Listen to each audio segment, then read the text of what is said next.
Why is there music? If you want to build a proper vintage style DJ headphone phone, you're at the right spot.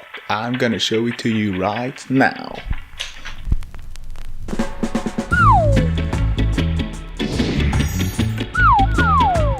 You might have seen just some DJs listening to old telephones like that.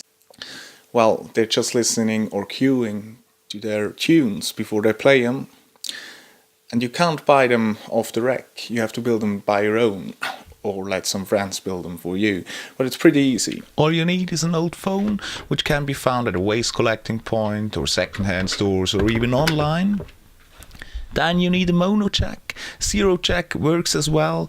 Important 1/4 inch or 6.3mm. Some shrink tube, as well as some soldering tools like soldering ting, maybe some soldering aid, which can be very helpful. And of course your solder iron.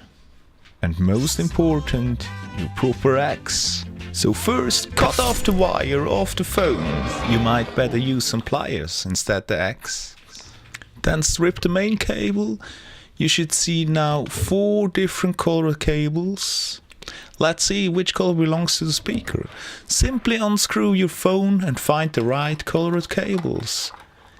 In this case, these are the green ones. Reassemble the phone and get back to the cables.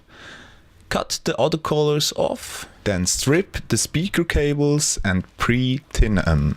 Unscrew the 1/4 inch jack. There are 2 contacts. Place the jack into the soldering aid, pre-tin the contacts and solder 1 cable to each of the contacts. Then reassemble the jack and you're ready to go. That was pretty easy, wasn't it? You don't have to expect high fidelity sound, because the responding frequencies are pretty limited. It's just an old phone speaker, but it's stylish. It's a cool gadget. You can even go crazy and modify some robot chicken, place a speaker in it, and you have a little robot chicken headphone style like my good old Paul Sam from Grade 69 selection. Yeah, but that's a pretty other story. So see you next time on Vinyl Stories. Keep on keeping on.